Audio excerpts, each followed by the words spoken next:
In this episode, we're going to talk about reactance, both capacitive and inductive reactance, and we're going to look at how that affects the circuits, the AC circuits that we're going to look at, specifically the sine wave applied circuits, where we have a sine wave source, and we're going to look at what happens with capacitors in that kind of a circuit.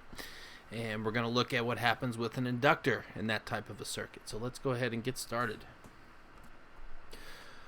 So the first thing we need to point out is, because something we're going to build off of from the previous discussion, because a capacitor takes time to build charge, and because the voltage on the capacitor is dependent on the charge, we're not going to have an instantaneous change in voltage. Okay?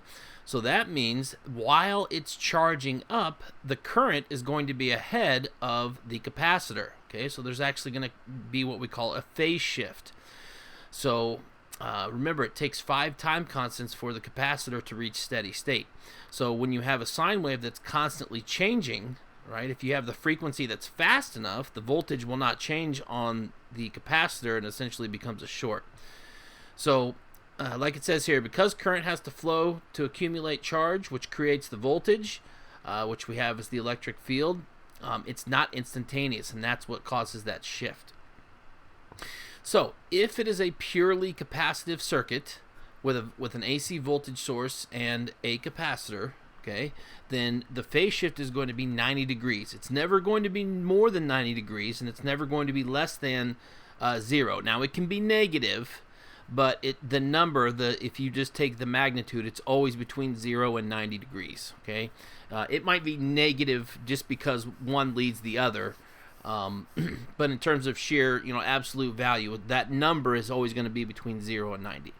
There's a little mnemonic here, ELI the ICE man. I'm going to go over that here in a second, that kind of describes what's happening in the circuit. And an easy way to remember, does the voltage on the capacitor lead the current, or vice versa? Okay, and you can see here at the bottom it says, with resistance in the circuit, the current to V total phase is somewhere between 0 and 90 degrees. Now, if the reactance happens to equal the resistance in the circuit, it's going to be right at 45 degrees, but we'll talk about that here shortly. So here's the mnemonic, ELI the ICE man, and I've put that kind of off to the side here. The two main phrases that we want to look at are ELI and ICE. Okay, now a long time ago, probably 70, 80 years ago now, when engineering textbooks were printed, Ohm's law was always E equals I times R, because of the electromotive force that voltage essentially is, right? So instead of saying V equals I times R, it was always printed as E equals I times R. So this mnemonic has been around for a little while. So we say ELI because if we're talking about an inductor, and you'll notice here in both of these, ELI and ICE, one has an L in the middle, the other has a C, and then you have an I or an E on either end. So the L is for an inductor, the C is for a capacitor, okay? So what we're talking about here is, for an inductor, the voltage on the inductor, that's the E, is going to lead the current, okay? And I'll explain that here in a second, but let's explain it with ICE real quick. So with a capacitor, the voltage on the capacitor is going to lag or fall behind the current. Now, in both cases here, when we say current, we're talking about the source, the voltage on the resistor, and the current. All three of those are always in phase with each other because they're dependent on one another, right? So you can't have current without voltage across the resistor, and the source is always going to be in phase with the current. So those three, when we say one leads the other, the voltage on the inductor leads the source, the voltage on the resistor, and the current. So when we're talking about capacitors, when we say I, we're talking about the voltage on the source, the resistor, and the inductors. The current still. And so those three things lead the voltage on the cap, because the voltage on the cap cannot immediately change. Okay? And so in this case, we know that when there is a change in current, all the voltage goes to the inductor and then it releases it over to the resistor. So the voltage on the inductor is going to lead these, because these are going to be phase shifted behind, because all the voltage is going to go to the inductor initially and then be released back to the resistor. And with a capacitor, it's just the opposite. So at a very, very high frequency, with the voltage on the inductor, since it grabs the voltage, if it's a high frequency, it's going to be an open circuit, because the voltage is just going to stay on the inductor and never get released. By the same token, with a capacitor in the circuit, the voltage on the cap has to build up charge, and so everything else is going to lead it. Okay? So for capacitors at a very, very high frequency, because the voltage on the capacitor does not want to change quickly, all the voltage is going to be over here on the resistor, and this will look like a short circuit. So they act differently at high frequencies and low frequencies. At a low frequency, VL gets to L gets to steady state, and so essentially the inductor becomes a short. At low frequencies here, or near DC, the capacitor is allowed to charge up, and then you have no current.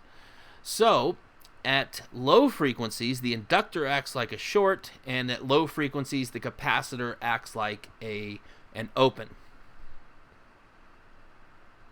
So here are the equations. So one way to find the what we call the capacitive reactance, right? The capacitive reactance is the opposition of a capacitor specifically to AC sine current. This is not for square waves. This is not for triangle waves. This is not for sawtooth waves. This is specifically for resistance or opposition. I shouldn't say resistance. It's the opposition of current, AC sine current, which we term as capacitive reactance. Okay, it's actually also in ohms, but we, when you get to your next circuits course, you will find that this is the imaginary part of the impedance Z, which is what you'll be calculating. So we're just going to calculate the numeric part of this, but it's actually calculated in ohms, okay? Because you can find it with taking the voltage on the capacitor divided by the current through the capacitor, just like you would with V equals I times R. If you're talking about the capacitive reactance, you have volts divided by amps here. Okay, and it'll give you ohms. If you want to calculate it, you can take the frequency and the capacitance and use this equation on the right. So 1 over 2 pi times F times C, where F is the frequency and C is the capacitance. And this, because the frequency and the capacitance are in the denominator, this is going to give you an exponential function. Okay, and you'll see that when we pair the capacitive reactance against frequency. Okay. All right, so let's do a few of these. And I've got my calculator out. So, essentially this just boils down to sort of a plug and chug. If you want to find the capacitive reactance in each of these cases, you're just going to change the frequency. For a capacitor, that is 1.6 micro. So let's do the first one. I've got 1 divided by 2 times 3.14159. You could also just use 6.28 right there instead of 2 times pi. 6.28 is commonly used in equations. So times, now this first one is 1,000 for 1 kilohertz, times the capacitance, which is 1.6 E negative 6 on my calculator. Take the whole thing, and I end up with, for those of you in Indy, WZPL 99.5. Okay. All right, so that's 99.5 ohms of capacitive reactance or opposition to AC current. Now, what happens when we increase the frequency? We said that if you change the frequency too rapidly, if the frequency gets too big, this becomes very, very small because it almost, and essentially it becomes a short. So I expect in this jump from 1K to 1 meg that this is going to decrease. So let's see what happens here. So this time I've got 1 divided by say 6.28 times, now this time it's not 1,000, it's 1,000,000, still times the same capacitance. Now this time I get 99.5 milliohms. Almost no resistance at this point. Okay, less than an ohm. And if there are, let's say that this is in series with a 1 kilo ohm resistor, then you can essentially say it's neglecting, or it's not offering any opposition. You know, it's almost like a piece of wire at that point. But let's see what happens now at a gigahertz. So if you put the same equation in, essentially you're just going to take this 99.5 milliohms and divide it by 1,000. So you should come up with 99.5 micro ohms. So at a gigahertz, it really is nothing more than a short to the circuit. Okay. So let's take a look at that with a couple of short examples here with circuits. Okay, so here we have just a sine wave applied to a capacitor and a resistor in series. This is an AC RC circuit. Okay. At a very, very low frequency, the capacitor is allowed to charge, which creates an open. At a very, very high frequency, it can never get charged on either plate, and so it essentially becomes a short. Okay, so if you were doing a lot of these over and over and over, trying to prototype a circuit, you could just go with these assumptions. You say if it's above this frequency, it's an open. If it's it's a short. If it's below this frequency, then we consider it an open. Okay, and so here's the hockey shape that I was talking about, the exponential curve. And so as you have, here this is XC over here, X sub C, the capacitive reactance over here is frequency. So as you increase the frequency, you exponentially decrease the capacitive reactance. Okay, and same thing if you flip it around. Where if you have, this is XC versus C, sorry, and this is XC versus frequency. So in either case, because the F and the C are both in the denominator, right, it really doesn't matter which one you change. If you increase either one of them, you'll start to get that exponential decay. Okay, so if capacitance wasn't confusing enough, because they have to do everything backwards when you have things in series and parallel, capacitive reactance in series adds like resistance in series. Okay, it says total reactance is the sum of individual reactances. Well, in all of those cases, you have already, if you're going to do the total capacitance in each one of those cases, you've already inverted. Just by the definition here, you've already taken 1 over C, and that's how you can add those together. So it says capacitance in series, like we said, adds reciprocally like resistors in parallel. But when we're talking about the reactance in series adds like resistance in series. So if you had if you have parallel reactance, it combines like resistance in parallel. So really the only thing that that's kind of the oddball in all of this is when you have series capacitance or if you have parallel capacitance. If you're just calculating the capacitance, then you use those rules. Otherwise, everything else is still like resistors in series and inductors in series and parallel. Okay, so again, here we have three capacitors in parallel with each other, and if one is 1, 2, and 3, we know that capacitors in parallel add like resistors in series. Okay, so essentially we have 6 farads here. We're not told what this is. I assume these are all farads, so we would have 6 farads here. Okay. All right, so that is the end of our discussion here on capacitive reactance. And again, this is the most important part, at least for this course, is just calculating the capacitive reactance and understanding what happens as you increase or decrease the frequency for both capacitors and inductors. So now let's switch gears and talk about inductive reactance. We already kind of hinted at what's going to happen in our discussion about ELI the ICE man, but let's go through it again here. So Again, if you wanted to measure the if you wanted to calculate the inductive reactance, you would take 2 times pi times F times L. So this is a little bit nicer because you don't have to deal with a fraction. But you could also, the same way with capacitive reactance, you could measure the voltage on the inductor and divide by the current through the inductor, and you would also get the reactance. Again, these are both in ohms, okay? And so here's a little kind of a nice little example here of walking through how this works, okay?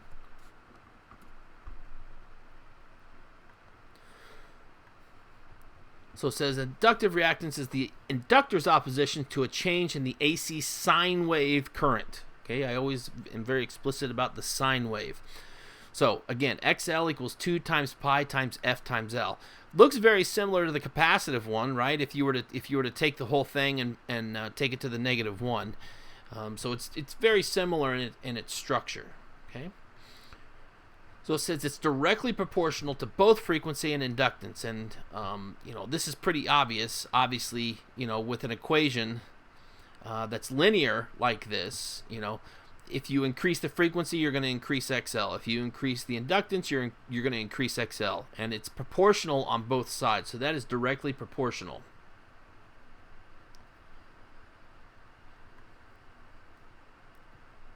Okay, if you want to isolate one of the variables, you can do that pretty easily with just a little bit of algebra. And so these 3 equations are all based on this one right here. It's just if you wanted to solve for a certain variable. So total inductive reactance, no surprise, in a series circuit, you add it together. Total inductive reactance in parallel in a circuit, you treat it like resistors in parallel.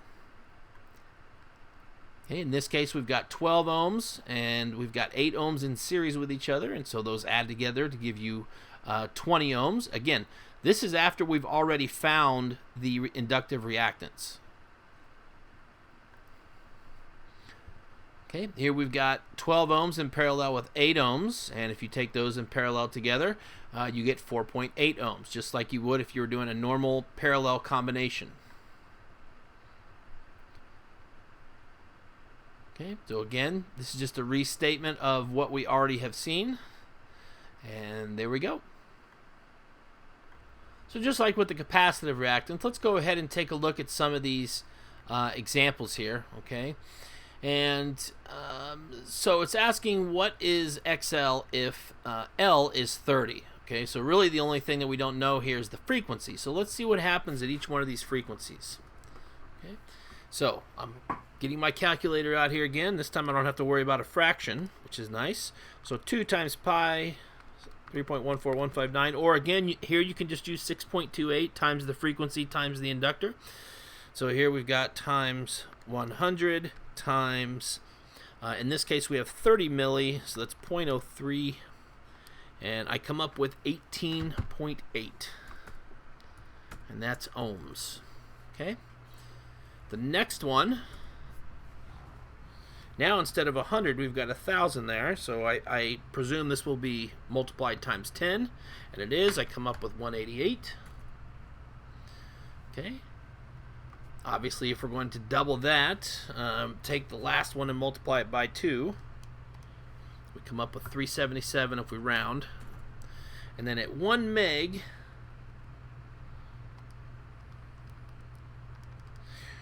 we have 188 kilo ohms.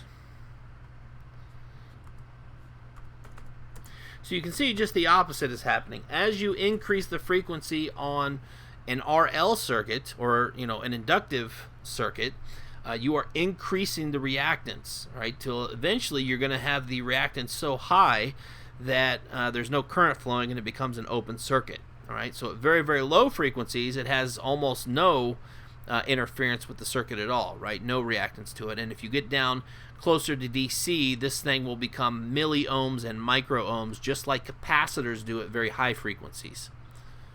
Now this case, because of our equation, because of this equation right here, this is set up as just a straight linear relationship. So as you increase the inductance, or as you increase the frequency, you see a linear response in the inductive reactance. So again, we're going to revisit Eli the Iceman, and here in this case it says in a purely inductive circuit, in other words, if there's just an inductor with a sine wave input, the voltage leads the circuit by 90 degrees, right? If there's no resistor in there. And that's because there's a voltage on the inductor as long as the current is changing. That's this dIdt term. It says, however, no power is dissipated. The product of the V times I waves over time is zero because the inductor stores energy and then it releases energy, okay, because it's constantly changing up here. So it's constantly charging up and discharging, charging and discharging, just like a capacitor is doing with an AC circuit. Okay, so if there is some resistance in the circuit, then the angle is somewhere between 0 and 90. And again, the way that you look at it, you could say that one is negative degrees shifted. But if you take the absolute value of that number, then it's between 0 and 90 degrees. Now, there's this, again, I'm going to talk about the special case when the reactance equals the resistance in the circuit. Like if this was an RL circuit, then that angle is 45 degrees, okay? And if there's more resistance, it's going to be between 0 and 45. If there's more inductance, then it's going to be between 45 and 90, okay? Because remember, pure inductance is 90 degrees. Pure resistance is 0 degrees. It's always in phase with the source, okay? So all of this calculating of the phase angle will be covered more in the next circuits class, okay? So again, Eli the Iceman, E, we use that for voltage. So the voltage on the inductor leads the current for an inductor, and for ICE, the capacitor, the source, the voltage on the resistor, and the current all lead the voltage on the capacitor because it has to charge up, okay? Now, we just said in a previous slide here, if you have a purely inductive circuit, okay, that, if you're just going to talk about it in theoretical terms, you can do that. However, we know that the construction of an inductor is wire, right? It's a conductor. So inherently, you're going to have some DC resistance. Not only can you measure the inductance by putting it on an RL or an RLC meter, you can also measure the resistance of the inductor as well. It's not very much, but it is not it is not zero, okay? And if you have a low resistance circuit, sometimes that can actually affect, how the circuit performs because it's going to be adding a small bit of resistance in there, sometimes 10 to 500. Most of the small components that we use in lab, we typically see around 20 to 40-ish. Some inductors we only see 10 ohms, but it just depends on what the inductor is and what it's comprised of and all that good stuff. So it's still going to have some inherent resistance. So this goes back to my discussion from RL transients. Still, even if you're at a low AC frequency, the inductor will never go to 0 volts because it's always going to have a small voltage drop due to this inherent DC resistance that's always on there, okay? Now, that being said, if you have a higher resistance circuit, then, 10 ohms, 15 ohms isn't going to make or break anything. It says, at low frequency, when the reactance is small, the DC resistance creates a voltage comparable to a voltage from what it was going to do anyway, okay? It's about the same. So, we'll talk about this more in 121. I don't even want to confuse you with this now, but, with the Pythagorean theorem, we can do our RMS voltages where we can add them together, okay? Square root of the sum of the squares. You may have heard that term before. So that's something that will be covered in 121. So the Q factor is the energy the inductor stores in a magnetic field compared to the energy it loses due to that small winding. Remember, if you have a voltage drop across the resistor, you have some power dissipation in the form of heat. Now, we said that an inductor doesn't dissipate because all it does is store energy and release it. But we know that that tiny little voltage drop right there is going to be a small bit of power dissipation. And so you want to minimize your losses and you want to use the energy for what you're actually doing in the circuit, okay? So Q, you can tell how much energy can be stored by this, what we call the Q factor. So it says as the frequency increases, the Q increases, because as the frequency increases, the voltage on the inductor is higher and higher, right? Because it releases less and less of it the quicker you change the signal. Okay, so and remember, the inductive reactance is calculated by 2 pi FL. So if you increase the frequency, you're going to increase the Q factor. So again, if you have series inductors, they add together like resistance in series. Their reactances add together like they are in series. And if you have parallel inductance, they combine like parallel resistors in parallel. And if you have, you're talking about parallel reactance for inductors, it's the same thing. They add together like resistors in parallel. Okay? All right. Well, thanks for attending this discussion, and good luck on the quiz.